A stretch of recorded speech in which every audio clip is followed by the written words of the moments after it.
Hallo liebe Leute da draußen, ich bin's wieder, euer Dave, tada, und ich sehe auch wieder im Referenzbild, ich bin wieder schön rot, ja, aber sei es drum. Vielleicht liegt es auch daran, dass ich diese Aufnahmen hier schon zum dritten Mal aufnehme, nachdem diverse Sachen kaputt gegangen sind und am Ende mein externes Mikrofon auch noch an den Arsch gegangen ist für die Kamera. Das habe ich erst nicht so schnell bemerkt, das war natürlich richtig nice. Hat richtig viel Spaß gemacht. Dann machen wir es halt ein drittes Mal. Und mit mieser Soundqualität, also entschuldigt das, da werde ich mir auf jeden Fall eine neuere besorgen.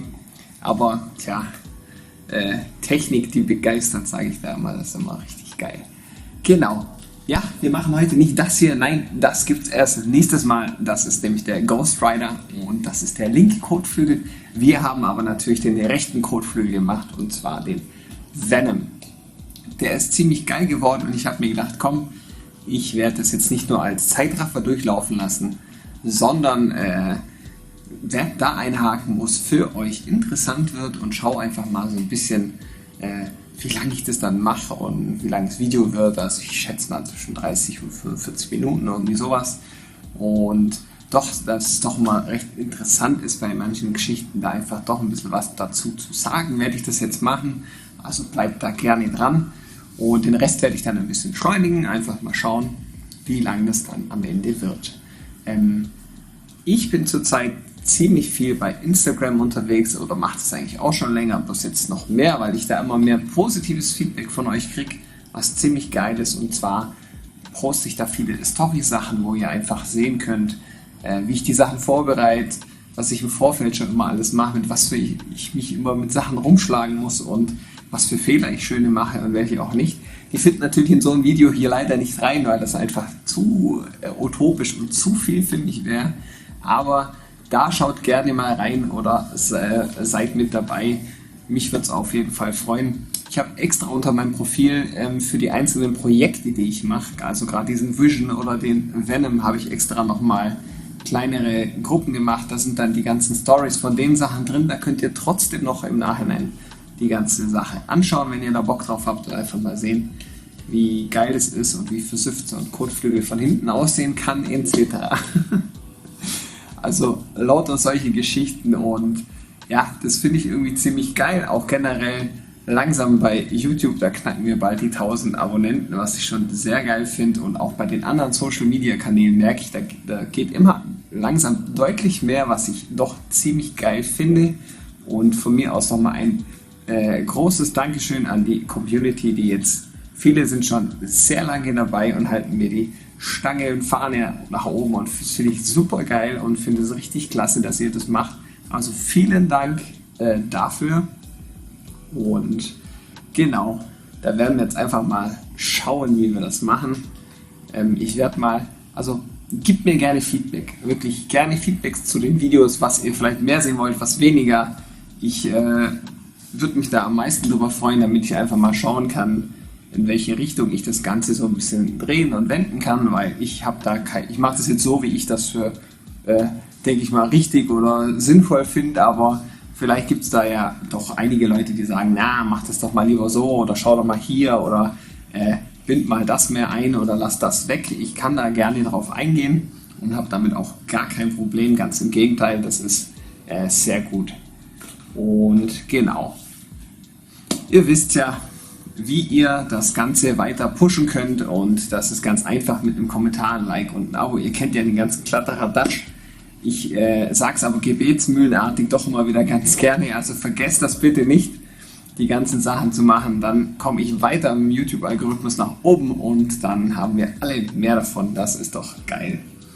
Und wer wirklich das dringende, wirklich sehr dringende Bedürfnis verspürt, mich da auch finanziell noch unterstützen zu wollen, das habe ich natürlich für euch auch schon lange eingerichtet, via PayPal oder Patreon, das ist in der Infobox. Ist kein Muss, aber ein nice to have. Ich weiß es auf jeden Fall immer zu schätzen. Vielen Dank auch dafür. Gell? Und ansonsten weiß ich gar nicht mehr. Ich habe jetzt die Aufnahme so oft gemacht. Ich habe jetzt sicher das eine oder andere, was ich sagen wollte, wahrscheinlich direkt wieder vergessen, weil ich das dann, ja, das habe ich schon gesagt. Ne, das habe ich dann schon gesagt. Ja, mit den anderen Sachen halt. Also in dem Fall werde ich das eventuell noch mal nachholen, dann im Video also mit dem Voice-Over, wenn mir noch was einfällt, aber dazu habe ich noch einiges zu sagen, weil das Projekt war echt wirklich spannend und sehr cool. Und wenn jetzt mal das Wetter auch besser wird und geiler, dann kann ich euch auch mal mehr, beziehungsweise mal ein Video über das Auto machen, was ich da schon die Jahre zusammen schuster und bemal, über meinen Opel, meinen dicken oder auch liebevoll Siggi genannt. Den kann ich euch auch mal im Video zeigen, aber dafür muss ich ihn erstmal jetzt noch fertig machen und dann soll ich den mal noch dringend putzen und ein bisschen polieren, damit er ein bisschen mehr glänzt. Ja? Ein bisschen mehr Amore. Der sieht gerade ziemlich dreckig aus in seinem Winterschlaf. Und genau, das wäre eigentlich dazu alles. Und ja, haut's rein. Ich bin dann jetzt heute mal raus und hoffentlich passt diese Aufnahme jetzt. Ihr werdet sehen, wenn sie drin ist.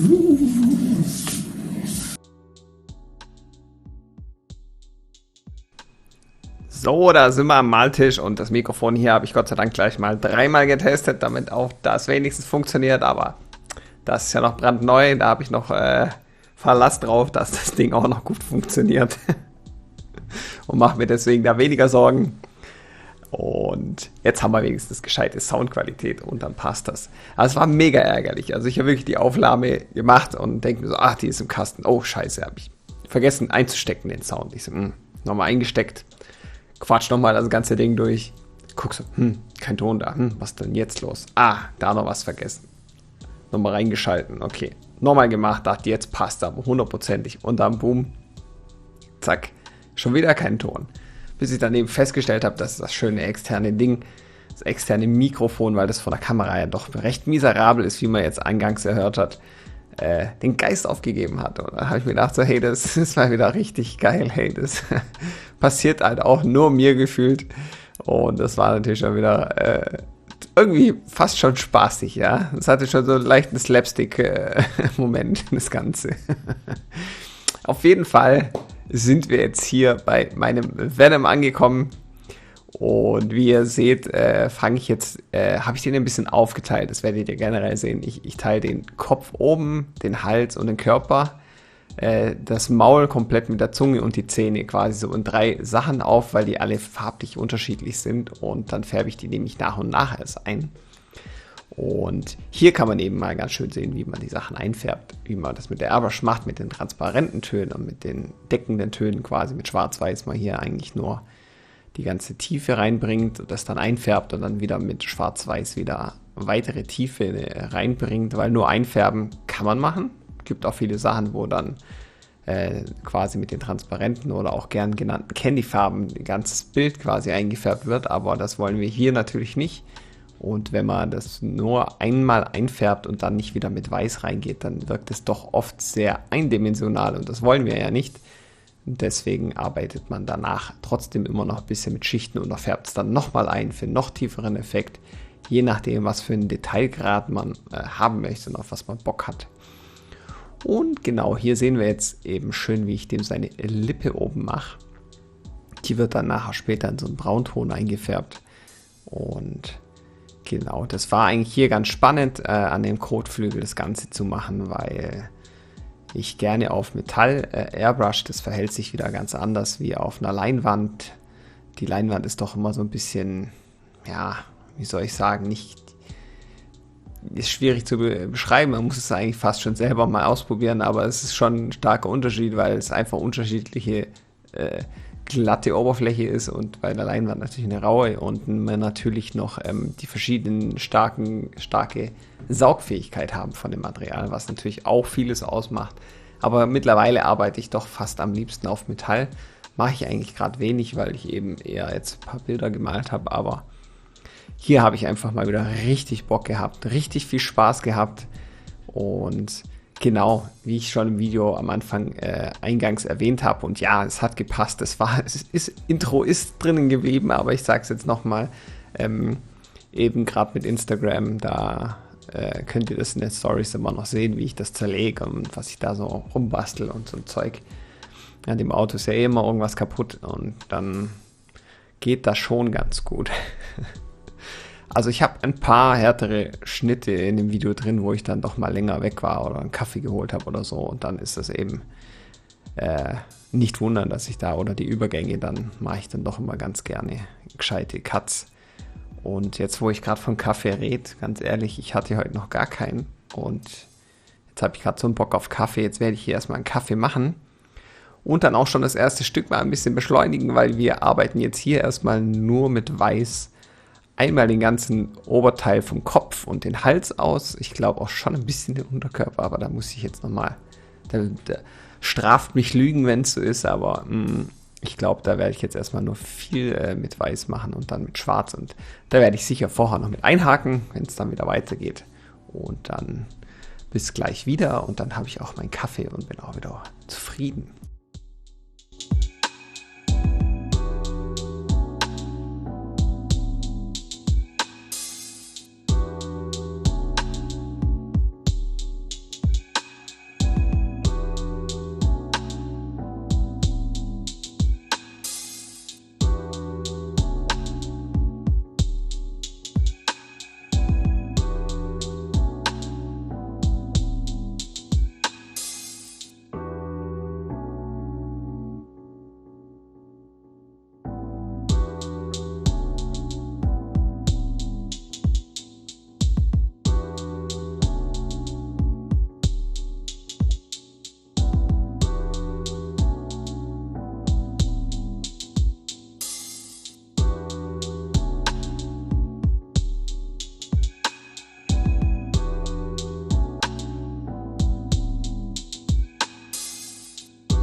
So, da bin ich zurück und ich habe meinen frischen, heißen, dampfenden, geilen Kaffee. Und oh, das einfach, geht einfach nichts über einen geilen Kaffee, wenn man da Bock drauf hat, gerade so wie ich. Ha, ist das herrlich. Ja, ich habe hier einen schönen Cut gemacht, weil wir jetzt einfach hier oben mal schön nah dran sind und man hier einfach mal sehen kann, aus welcher Distanz man arbeiten kann, wenn man verschiedene Verläufe hinbekommen will. So wie jetzt hier will ich ja eher smooth Verläufe haben, nicht so wie jetzt an der Lippe, sondern eher harte Kante und stark detailliertes. Und heute, wo bin ich denn jetzt hin? Ach, da komme ich wieder. Super. Sondern wir wollen hier jetzt gerade eben unten eher was Weiches, ein bisschen Smoothes, da bleibe ich dann eher weiter weg. Jetzt brauche ich wieder eine härtere Kante, jetzt gehe ich immer wieder näher an den Untergrund ran. Da könnt ihr mal sehen, wie hoch der Abstand für die verschiedenen Dicken quasi ist. Und das finde ich eigentlich ganz spannend und ganz interessant. Und ja, auch hier arbeite ich natürlich wieder ohne Kappe vorne, weil die stört mich auf der einen Seite und auf der anderen Seite ist ja irgendwann mal die Düse vorne zu und dann fummel ich einfach mit den Fingern kurz vorne den Dreck ein bisschen weg. Wobei ich sagen muss, bei der Gun war jetzt irgendwann die Düse vorne zu. Die habe ich davor sagen wir es so, wie es ist. Ich habe sie scheiße gereinigt, ja, eigentlich nur kurz zwischendurch geblasen. Das hat halt überhaupt nicht gereicht. Da hat sich so viel Material angesammelt, was einer richtigen Reinigung bedarf. Und da konnte ich dann auch mit vorne abfutzeln und so gar nichts erreichen. Da war dann quasi immer so kein feiner Punkt, sondern immer so ein leicht dickerer Balken. War jetzt hier nicht so schlimm. Ich habe es schon gemerkt und auch wahrgenommen. Aber ich kann damit dann trotzdem noch ganz gut arbeiten, weil ich hier eben weiß, die erste Schicht ist immer nur so ein bisschen Zielfindung für mich. Wo sind Schatten, wo sind die hellen Sachen, wo geht die Reise quasi hin. Da schaue ich dann immer so ein bisschen, ist ja auch noch nicht alles 100%. Meistens mache ich mit dem Schwarz dann eher so die ganzen richtigen Details rein oder Abgrenzungen in der Regel. Also ich schaue schon, dass ich immer sauber arbeite, aber in dem Fall hier war es jetzt für mich nicht schlimm und deswegen habe ich das erstmal gelassen, aber ich habe sie dann später, ich weiß nicht mehr ab welchem Moment dann, hat es mich dann doch so hart angekotzt, dass ich mir gesagt habe, ach nee, komm, und dann habe ich die schnell wieder einen Ultraschallreiniger reingehauen, weil ich da an dem Tag dann fertig war und die waren ja von dem Projekt vorher noch benutzt und alles und dann habe ich die einmal schön sauber gemacht Und da war so viel Dreck in der Düse drin. Also da habe so viel Würstchen da rausgeholt an Farbe. Die war so dick und danach war eben wieder alles easy. Die hat wieder wunderbar funktioniert. Man konnte wieder schön fein detailliert arbeiten und es ist dann doch schon teilweise so ein krasser Unterschied. Kleinen Schluck von meinem Kaffee noch kurz nehmen hier. Boah, geil, heiß. Und genau, das ist dann der feine Unterschied. Eigentlich hätte ich es gleich machen sollen, aber hier, wie gesagt, hier ist jetzt erstmal viel Fläche ausmalen und alles. Da war es jetzt für mich nicht ganz so primär schlimm. Aber genau, da habe ich eben diese Nadel benutzt, eben um da so den Dreck rauszuholen. Die ist übrigens in meinem Tutorial-Video mit dabei, bei dem Airbrush-Tutorial-Video, wo ich die Pistole mal komplett reinige. Das sind vielleicht, ich glaube, insgesamt 17 Minuten und die sind ausladend. Also wenn ich sie wirklich gut reinige und da bin ich mittlerweile so routiniert, da brauche ich, glaube ich, also ohne die Zeit im Ultraschallbad, glaube ich, keine kleine 5 oder 10 Minuten. Also es geht einfach schon schnell. Ist gar kein Hexenwerk, man muss einfach nur mal sich da reinfinden. Aber genau, um da aufs Video zurückzukommen, da seht ihr, wie ich das eben auch benutze und wie viel Dreck dann aus einer Düse rauskommt. Ach, da muss man natürlich wieder vorsichtig sein, dass man die nicht aufsprengt und dann ist die nämlich aufgerissen und kaputt. Und das ist natürlich nicht so geil, aber da schöne Gänsefüßchen. Da habe ich gerade so viel Power gegeben, zu nah am Untergrund, auch hier.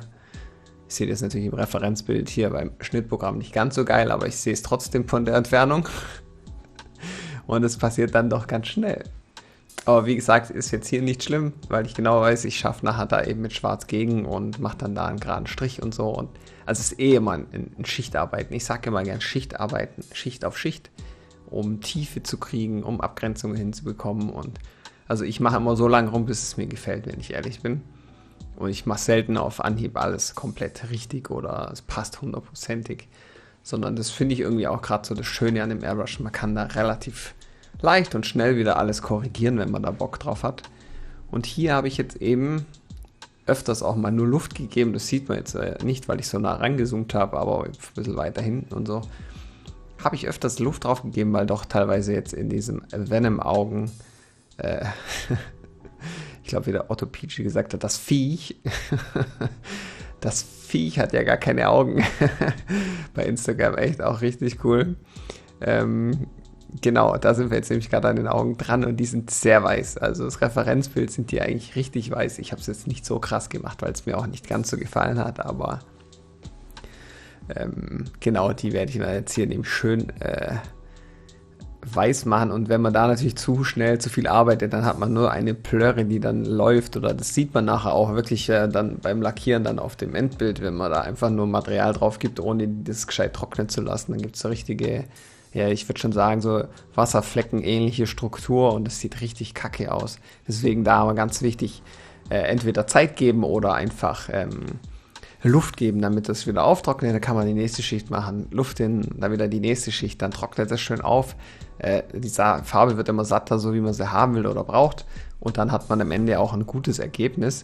Und hier sehen wir mal schön wieder, wie man schön nah rangehen kann mit so Detailarbeit. Also mir macht das einfach unwahrscheinlich viel Spaß, das Airbrushen.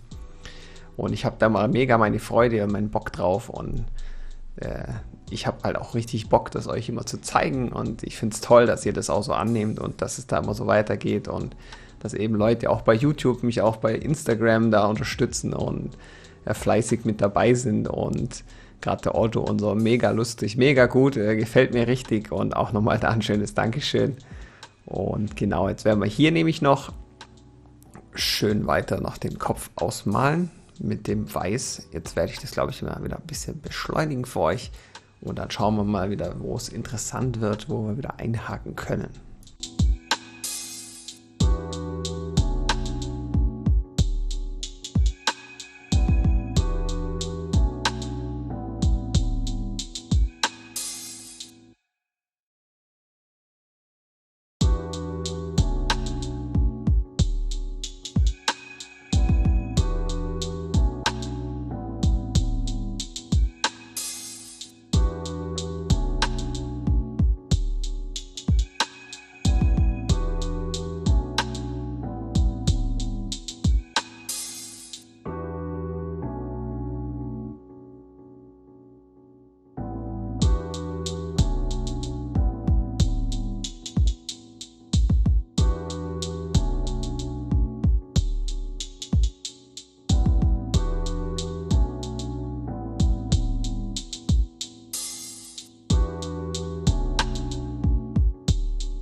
Sodele, da bin ich wieder, Bims, der Dave.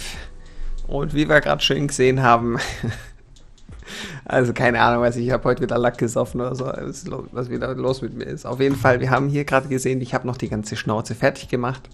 Unten den Kiefer und alles. Und jetzt fange ich eben mit Schwarz an.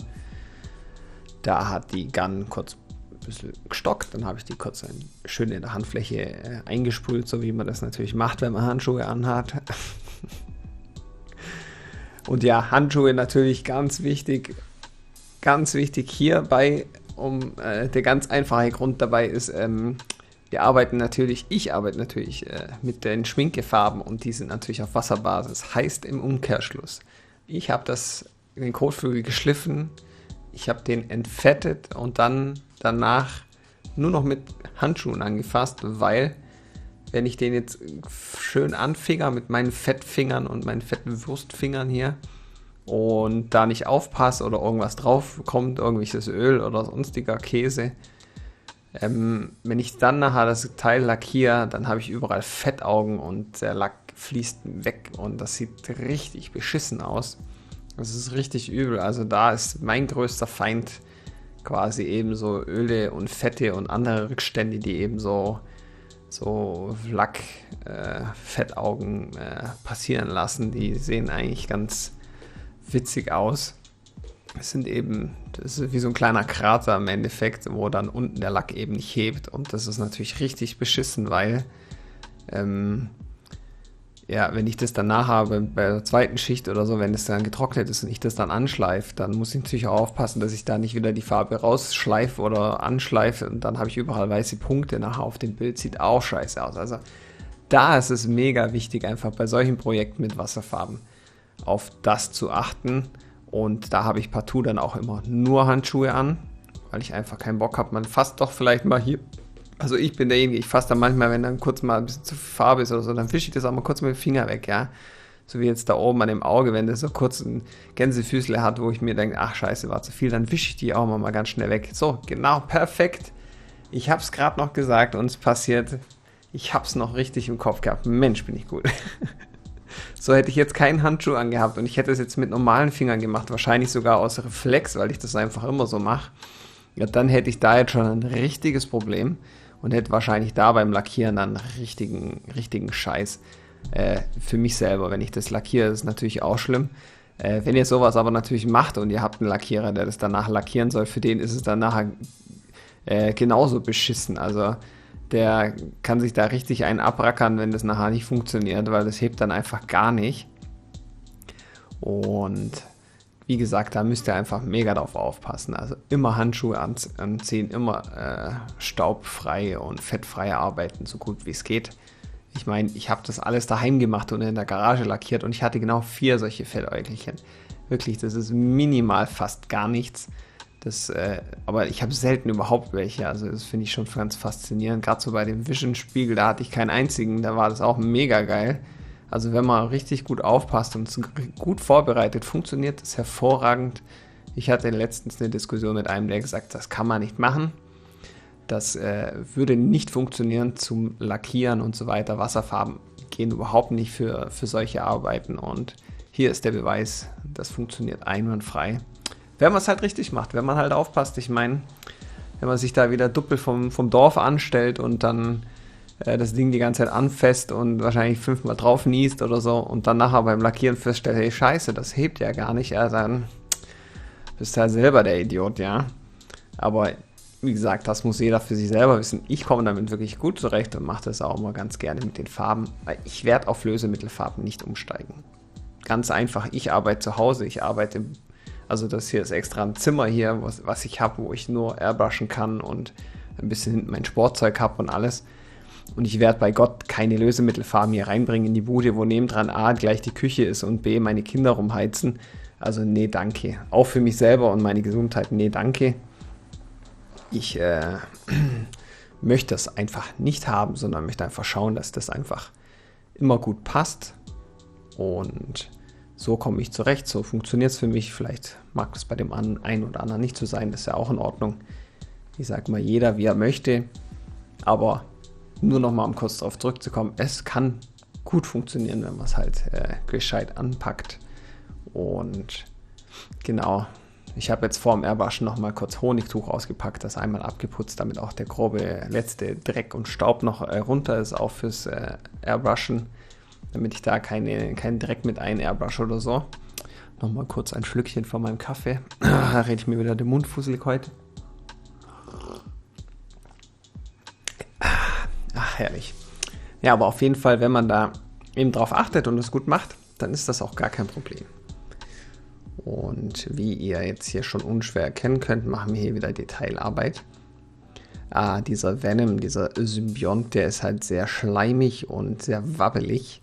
Deswegen arbeite ich hier auch relativ viel aus der Distanz, um eben schöne weiche Übergänge hinzukriegen. Wie man jetzt unter dem Auge immer sieht. Otto sagt, das Viech hat keine Augen. Ich weiß nicht, wie du sprichst, aber ich stelle es mir jetzt gerade so vor.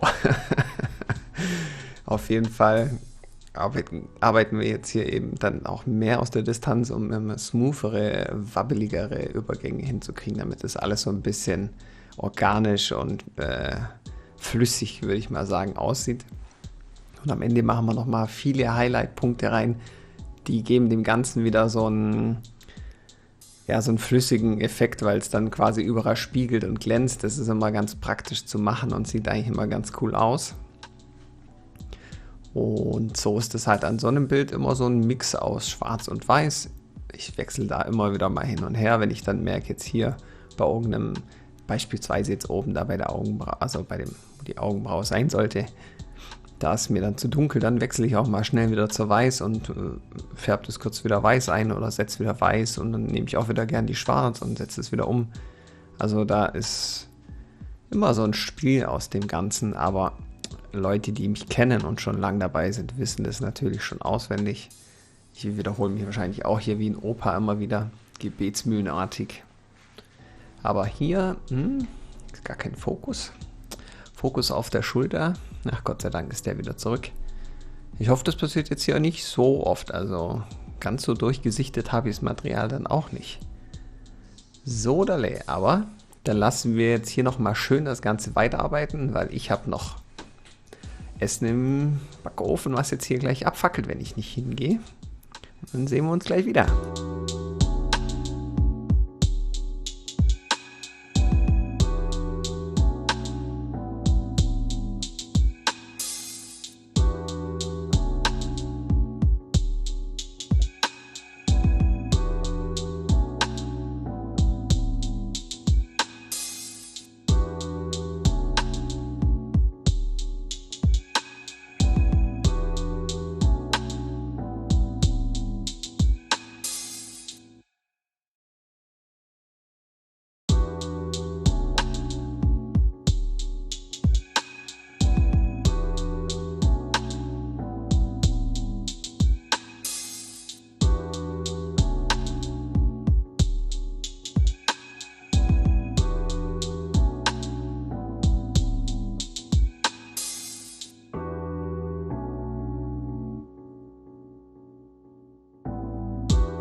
So, hier habe ich nochmal schnell einen Cut gemacht, ganz einfach. Da könnt ihr mal sehen, wie ich wieder mit der Freihand-Schablone arbeite, wenn ich mal meinen depperten Ellbogen aus dem Bild nehme. So, da sehen wir es vielleicht. Okay, vielleicht sehen wir es auch nicht. Das habe ich jetzt gerade im Zeitraffer noch gesehen. Mit da, guck mal an. Den nehme ich immer ganz gerne, auch gerade für den Rand von solchen Bildern. Da nehme ich dann eben die Farbe, wie der Hintergrund ist, in dem Fall hier schwarz. Ist ja schwarz Metallic, aber ich nehme natürlich hier einfach deckend schwarz. Und nimm dann kurz ein bisschen den Overspray wieder weg, wenn ich da eine richtig rasierscharfe Kante haben will. Und deswegen meine ich, so eine Freihand-Schablone ist schon ein Muss, wenn man airbrusht. Wenn man viel Freihand airbrusht, dann sollte man auf jeden Fall eine immer griffparat haben. Damit kann man doch recht viel machen und die bringt einem halt auch einfach viel.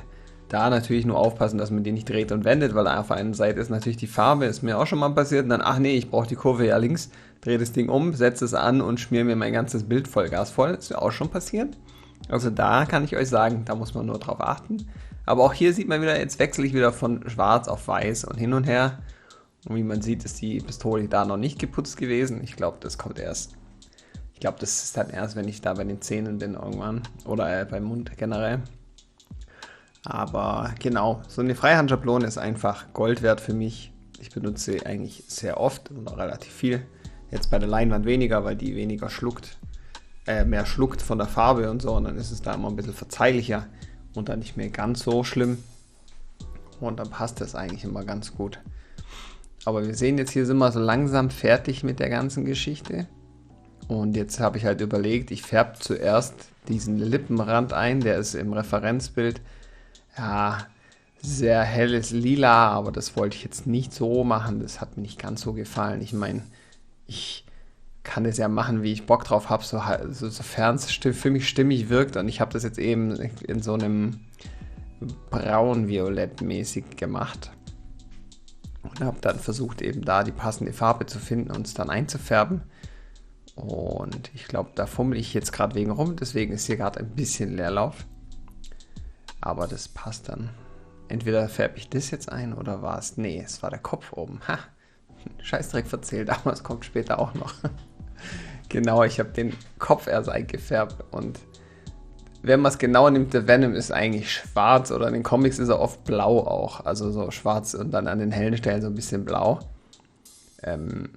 Ja, dadurch, dass ich ein schwarzes Auto habe, habe ich mir gedacht, komm, ich mache den jetzt nicht schwarz, dann ist er nur schwarz-weiß und dann versuche ich da eher so in das Violette zu gehen, hat mir nämlich einfach besser gefallen und da habe ich einen Mix aus Violett, aus Blau und aus Rot genommen, damit das einfach so ein richtig dunkler, dreckiger Ton wird, aber halt noch hell genug, damit sich das von dem schwarzen Auto abhebt einfach. Und auch nicht zu farbig, damit es irgendwie blöd aussieht. Aber jetzt nur blau wollte ich ihn überhaupt nicht machen. Das sieht richtig gatzig aus. Und da habe ich mir gedacht, komm, ich mache das einfach so.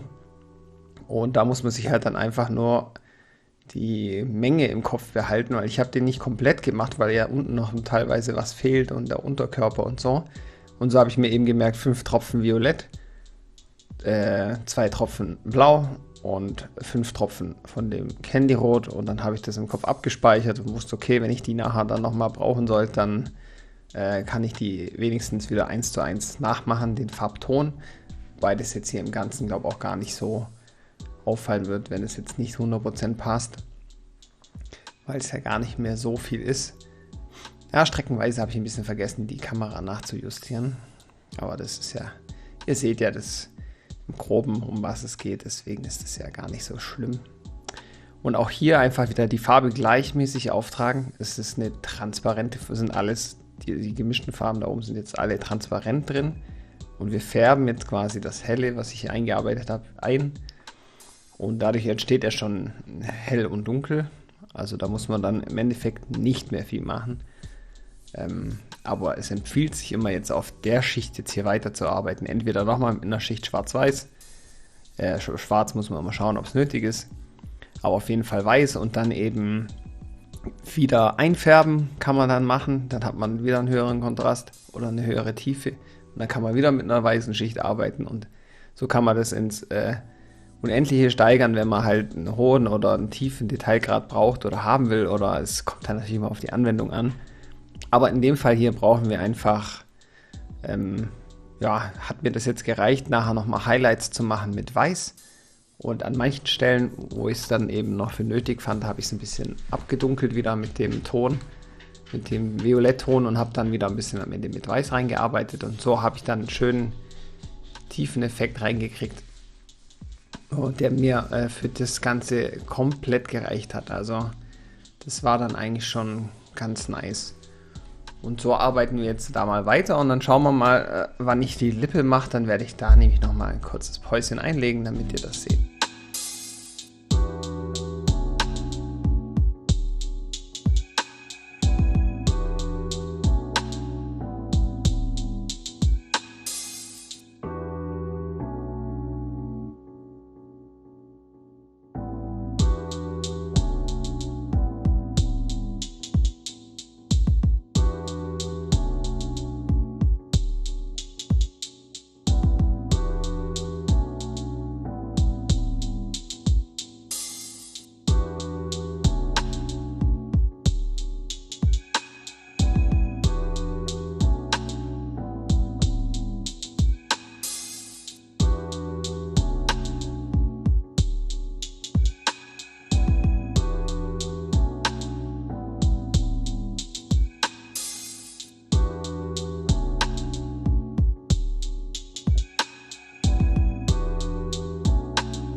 So, da haben wir das Lippchen eingefärbt und jetzt können wir das Ganze nämlich schön sehen. Und jetzt eben wieder auf das Eingefärbte eben wieder mit dem, was ich gemeint habe, mit dem Weiß arbeiten, um da wieder so eine Struktur und Dreidimensionalität oder Plastizität reinzubringen, so wie wir das eben haben möchten, damit es einfach dreidimensional authentisch und gut aussieht. Und auch eben, wie gesagt, da könnte man auf so einem Wechselspiel dann noch hin und her arbeiten, aber das brauchen wir jetzt hier natürlich jetzt nicht. Aber wir setzen jetzt hier nochmal so eine helle Kante an den Hals, einfach an die Lippe, weil die eben sehr sabbrig und glänzig ist. Wie eigentlich der ganze Venom, der ganze Symbiont ist ja so schmierig und wabbelig. Aber da sieht man eben dann, dass man da halt eben das nicht nur einfärben kann und dann es gut ist, sondern man sollte auf jeden Fall danach schon noch je nach Gebrauch und Dingens nach Anwendung dann halt eben jeweiligen Schichten noch ansetzen. Und hier sehen wir mal wieder schön, wie nah man da rangehen kann, aber da spinnt eben die Airbrush. Und das meine ich auch ein schöner Fehler. Da war die Düse noch immer verstopft, die habe ich erst bei dem Zahnfleisch dann gereinigt gehabt. Und dann passiert eben genau sowas, sie verstopft, kommt nichts mehr raus und auf einen Schlag kommt dann eben massig raus. Und das hat mich dann eben, zu dem Zeitpunkt schon massig aufgeregt und mich richtig angekäst, sodass ich dann eben die nachher dann an dem Abend dann eben gleich ins Ultraschallbad reingeschmissen habe. Und danach war wieder alles easy und gut. Aber so ein Fehler passiert dann halt. Und da bin ich natürlich auch nicht zu schade, um euch das einfach zu zeigen. Und dafür sind wir ja irgendwo auch hier, damit ihr nicht nur ein tolles Video zum Anschauen habt, sondern natürlich auch was dabei lernt.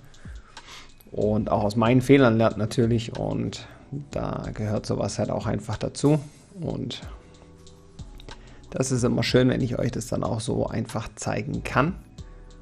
Und genau, das ist eigentlich schon der ganze Aufbau, so wie ich den Großteil der Bilder male. Also ich male selten mit deckenden Farben, weil mir das einfach nicht so taugt. Und da auch wieder einen schönen Gänsefüßchen hingelegt. Aber ihr seht, ich ziehe da mal schnell mit dem Finger überall immer mal wieder was ab. Und das meine ich, also da Handschuhe mega Pflicht und B natürlich auch mit dem Handschuh dann nachher nicht, wenn du Handschuhe anhast, die mal kurz im Gesicht, an der Stirn oder am Po kurz rumkratzen und danach wieder weitermachen, weil hast du genauso Fett am Handschuh, wenn nicht sogar noch was mehr. Und dann hast du halt genauso wieder deine Probleme nachher beim Lackieren. Also es muss beim Lackieren halt bewusst sein, bei der Leinwand ist scheißegal. Da macht es keinen Unterschied, aber eben beim Lackieren oder ich denke mal beim Epoxidharz könnte es wahrscheinlich auch Probleme geben. Wahrscheinlich auch nicht so gravierende, aber es hat sicher auch einen gewissen Einfluss. Deswegen da einfach immer drauf aufpassen. Und genau, jetzt machen wir eben genau diese Detailarbeit wieder weiter. Und dann kommen wir nämlich dann irgendwann zum Mund, denke ich mal. Oder ich glaube, nach der Körper ist es noch, glaube ich. Genau, ich mache erst einmal den kompletten Torso noch nachher fertig. Und dann sehen wir uns nachher wieder, wenn es wieder was Spannendes gibt.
So, hier muss ich aber tatsächlich nochmal schnell eingrätschen.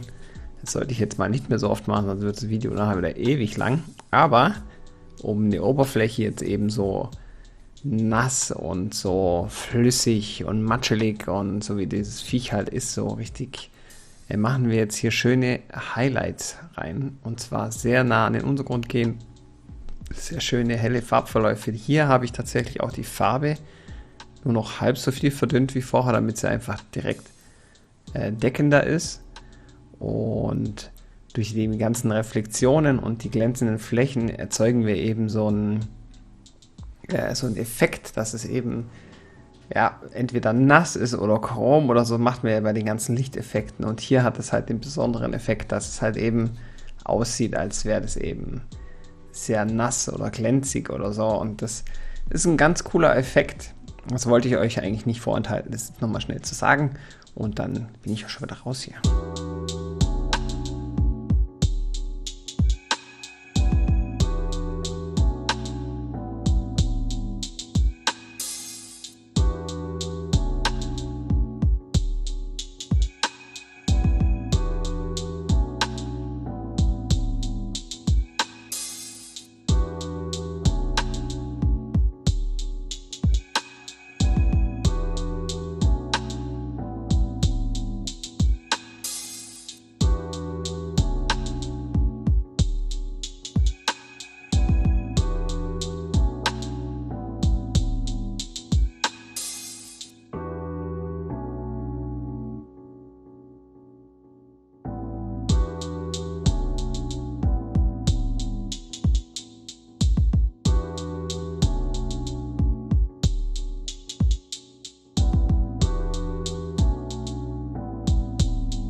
So, zu dem unteren Teil von Venom habe ich jetzt ehrlich gesagt nicht viel zu sagen müssen.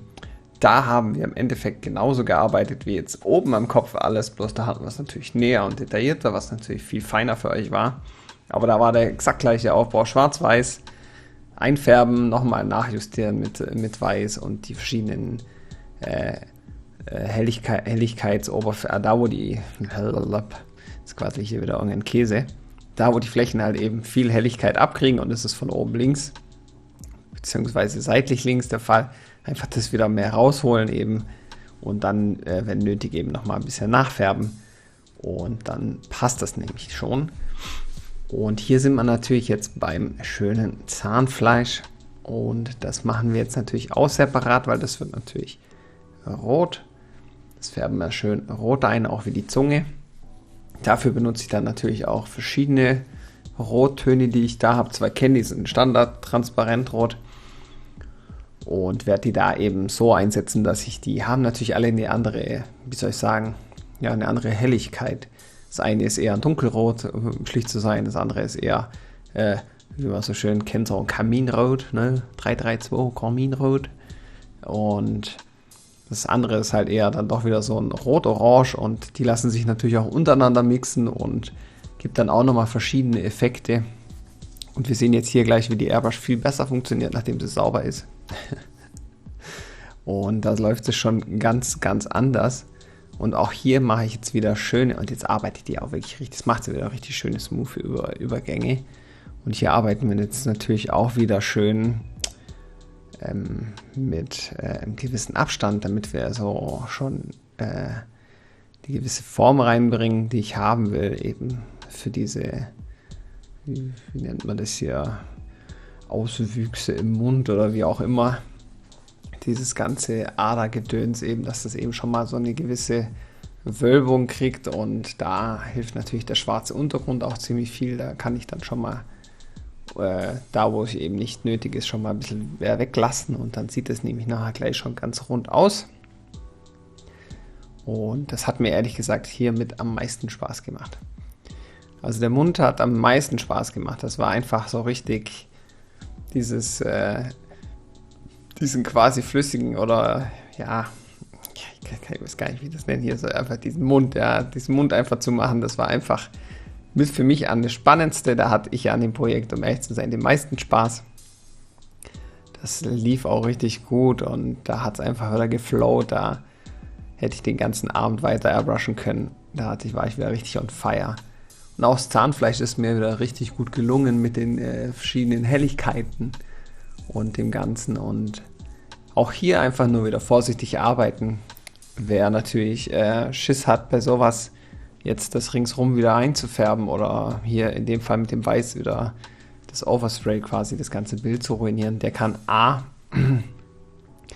ganz vorsichtig arbeiten, so wie ich, um dann eben den Sprühnebel zu reduzieren, so gut wie es geht.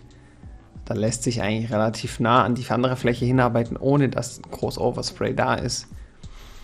Und ja, wenn man eben so fein und detailliert arbeitet wie ich, dann habe ich generell gar nicht so das Problem mit diesem Overspray. Deswegen brauche ich auch groß keine Absaugung, weil ich kaum Overspray habe. Wenn man natürlich dann großflächiger arbeitet oder so, dann habe ich die auch bei dem Projekt jetzt öfters angehabt, da bin ich auch ehrlich. Dann hat es auch gut gepasst. Und dann ist das auch alles gar kein Problem.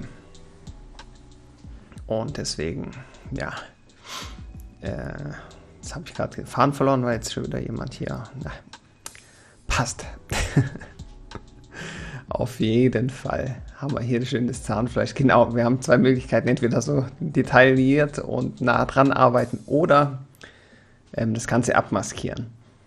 Mache ich jetzt nicht gern mit der Farbe, wenn ich ehrlich bin, bei so einem Untergrund, aus dem Grund, dass die Abdeckfolie, die ich letztens öfters mal benutzt habe, hebt sehr gut, lässt sich gut schneiden, alles passt, aber die hinterlässt brutal Kleberückstände. Und wir wissen ja, wir können nicht mehr nachreinigen, weil wir natürlich dann das Bild kaputt machen.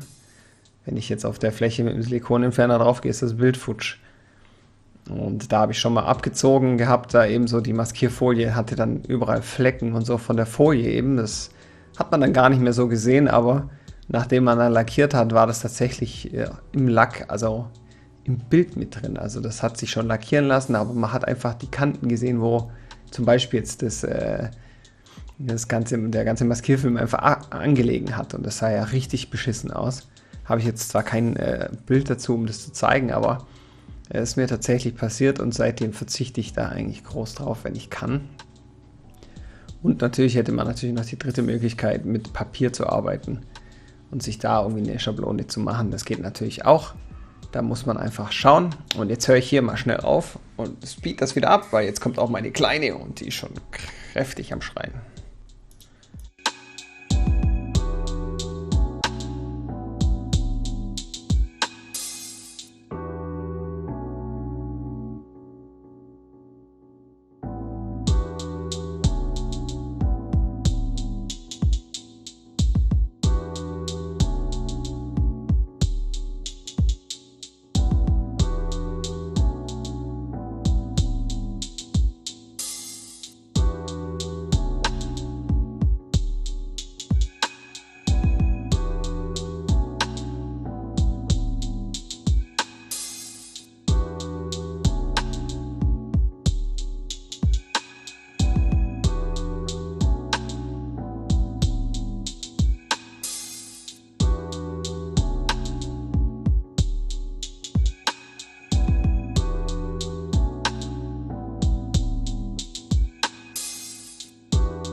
So, und ich muss sagen, was ich ganz witzig finde, so langsam sieht man, oder beziehungsweise ohne die Zähne sieht der Venom so richtig aus wie so ein Opa, dem man die Zähne gezogen hat.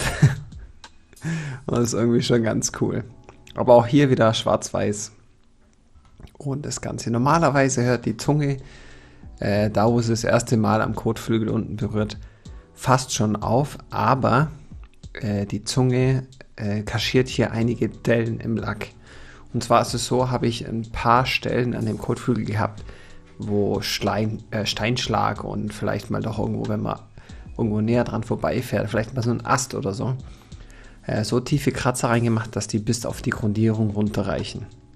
Das heißt, man sieht da entweder das Blech oder die Grundierung und dann ist es natürlich weiß. Und gerade an den Stellen ist so viel, dass sich das halt eben, gerade an der oberen Wölbung der Zunge, in der letzten, da unten am Rand sieht man noch brutal viele solche Schläge und Kratzer und die kaschieren wir jetzt halt eben einfach mit dem Bild. Und das habe ich auch tatsächlich auch an mehreren Stellen gehabt und habe das aber ganz gekonnt dann eben unten im Oberkörper oder dann halt wie unter der Zunge so ein bisschen, dann nehme ich halt ein bisschen schwarz und färbe das ein. Es geht dann auch und das ist dann auch gar nicht schlecht.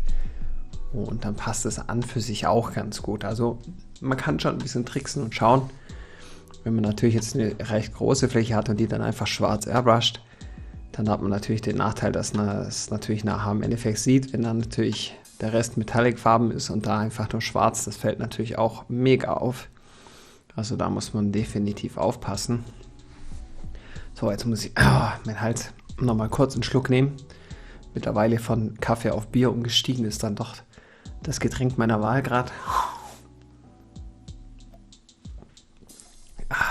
Da sieht man die 3 Farben, die ich benutze, die 3 Rottöne.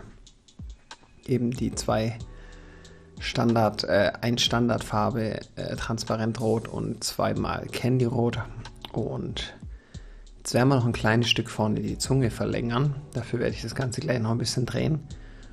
Und wenn die Zunge dann auch fertig ist, dann können wir nämlich das Ganze rot einfärben. Und da werden wir eben genauso vorgehen wie bei den ganzen anderen Projekten auch. Wir färben es wieder ein und setzen wieder Highlights und Schatten und dann wird es nämlich schnell eine schöne runde Sache.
So, und jetzt eben beim Einfärben, da kommt jetzt dann nämlich das nächste wieder, das Weiß, was wir natürlich wieder oben drauf setzen.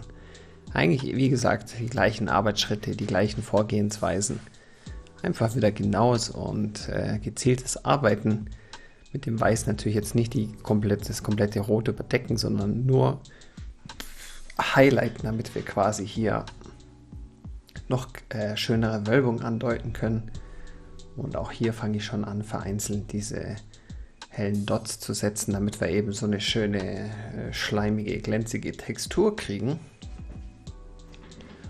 Und das werden wir jetzt eben da den ganzen Mund durchziehen. Und ich finde immer noch, dass es ein witziges Bild ist, wie der mit gezogenen Zähnen aussieht. Aber wie gesagt, da müsst ihr einfach mal ein bisschen schauen, wie detailliert, wie viele Schichten, was für einen Tiefeneffekt braucht ihr und. Das ist ja wie mit dem Feuer. Im Feuer muss man sowieso in Schichten arbeiten, aber da sieht man es, oder da verdeutlicht es einem noch viel, viel mehr, was damit gemeint ist, wenn man dann so einen Tiefeneffekt haben will, eben mit so einer Flamme. Wie man da eben die Schichten für Schichten mit den Farben aufbaut. Und das ist dann das Interessante daran oder das Coole auch. Wobei ich jetzt gleich sagen kann, ich werde nachher am Ende, noch relativ zum Ende hin dann am Bild nochmal mit meinem Stift arbeiten, den ich ja mal besorgt habe oder den ich geschenkt bekommen habe von der Schminke. Mit dem werde ich dann nochmal überall, wo jetzt so die hellen Dots sind, nochmal mit dem Punkt einen draufsetzen, damit es noch satter und noch glänziger aussieht. Ist natürlich Geschmackssache, kann man machen, wie man will, aber mir hat es dann so doch besser gefallen. Und hier seht ihr, was ich meine. Die erhabenen Stellen, die wir ja schon weiß gemacht haben, jetzt eingefärbt haben, jetzt nochmal einen leichten Weißton geben und dann sieht es auf einmal gleich noch viel dreidimensionaler aus. Wie jetzt nur so einfarbig irgendwie. Also das sieht man es echt richtig schön und das meine ich damit. Dann wirkt es noch viel runder, also bloß keine Angst davor haben. Einfach machen. Das ist nämlich gar kein Problem und dann habt ihr nämlich ein schöneres Endergebnis.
So, hier sehen wir mal wieder den Einsatz der Freihandschablone, wie ihr das gesehen habt. Und dann wechsle ich tatsächlich zu dem Pinsel.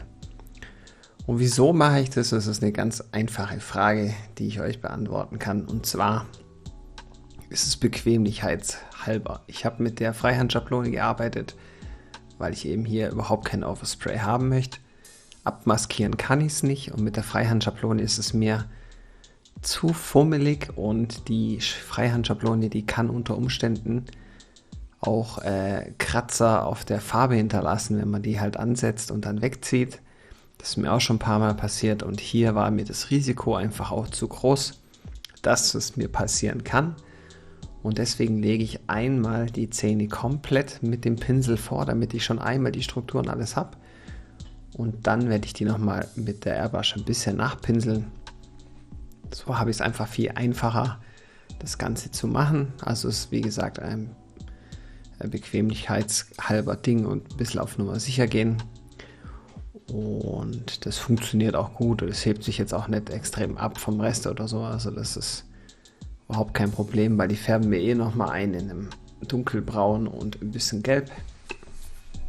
Und so kriegen wir das hin. Hier ist natürlich immer darauf zu achten, dass man die Farbe auch trotzdem verdünnt aufträgt und nicht komplett rein, weil dann setzt es richtig krass auf und dann ist es einfach nur mega weiß. Das wirkt sofort unorganisch in dem Ganzen.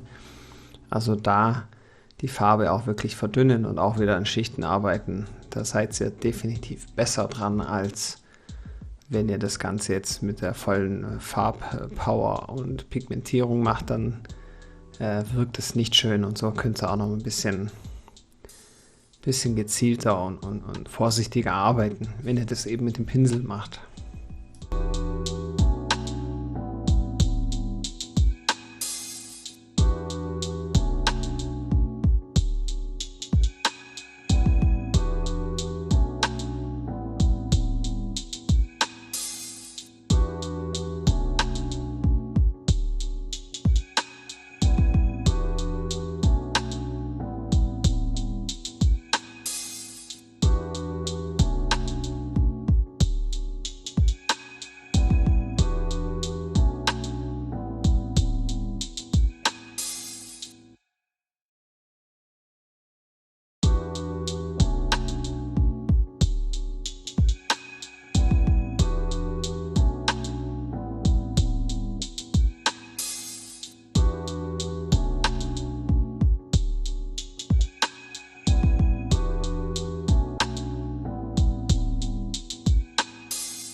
So, und jetzt kommen wir schon zu dem, was ich vorhin erwähnt habe, dass wir nachher eben mit dem Pinsel einsetzen. Hier nehme ich sehr stark verdünnte Farbe, um eben sehr transparent mit der Weiß zu arbeiten, um so einen Sabber herzustellen. Oder ja, der halt schon recht transparent wirkt. Und somit verstärken wir natürlich das Ganze noch. Und dann entscheide ich mich eben noch zu die Designentscheidung, kann man sagen. Das eben nachher nochmal mit dem Pinsel alles ein bisschen aufzuhellen, um das Ganze dann nochmal ein bisschen mehr rauszuholen. Aber hätte man nicht machen müssen, man könnte es jetzt auch so lassen, wie es jetzt ist auch völlig okay, aber wie gesagt, ich fand es einfach noch einen Ticken ansprechender und mache dann eben nachher noch das mit dem Pinsel, ja, Pinsel sei schon, mit dem Stift. Und das ist der von der Schmink AR-Color. Jetzt muss ich gerade mal schnell schauen, damit ich keinen Blödsinn erzähle. Habe ich da gerade nebenher Amazon offen da. Der Schmink AR-Color Liner Nummer 1. Und zwar ist das der Nummer 1, ist relativ dünn. Den bräuchte ich noch. Den werde ich mir jetzt die Tage bestellen. Ich habe jetzt noch, glaube ich, Nummer 5 oder so. Der ist viel zu fett, aber der hat hier trotzdem noch gut funktioniert. Und in die kann man nämlich einfach die Airbrush-Farbe einfüllen und das ist natürlich mega. Hat man das gleiche Medium, die gleiche Farbe und kann das natürlich dann weiß man, wie es sich verhält und dann kann man das eben ganz sauber einsetzen. Gefällt mir mit eigentlich echt gut, also dieser Stift. Mit dem mache ich doch immer wieder mal ein paar Highlights, wenn ich keine Lust habe, mir das umständlich mit der Airbrush zu machen, mache ich das auch gerne dann mit diesem Stift. weil ich mache gerne viel mit der Airbrush, aber da, wo es auch Sinn oder einfacher zu gestalten geht, andere Hilfsmittel zu benutzen, dann mache ich das auch gerne. Ich mache ja trotzdem gefühlt an dem Projekt noch 99% Freihand und von dem her ist es für mich gar kein Problem und auch mega verschmerzbar. Also ich greife jetzt nicht komplett zum Pinsel, um irgendwelche Sachen zu machen, aber das ist für mich auch durchaus drinnen und das passt wunderbar. Und deswegen kann ich den euch empfehlen, den finde ich richtig gut. Da seht ihr aber, die Mine ist sehr fett. Die ist richtig fett. Aber dafür immer noch ganz gut. Lässt sich noch mit viel Gefühl, sage ich mal, benutzen, aber ja, da muss ich schon ein bisschen aufpassen, dass nachher nicht gleich so ein mega Klecks habe. War natürlich schon riskant, weil ich nicht wusste, wie das nachher aussieht, aber ich finde die Entscheidung gut und bin froh, dass ich es gemacht habe. Und dann ist es nämlich schon eine runde Sache. Dann sind wir auch schon fast fertig, liebe Leute.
So, jetzt habe ich natürlich noch ein paar Blitze gemacht, damit es auch zur Motorhaube passt, auch wenn nicht alle Übergänge 100% passen.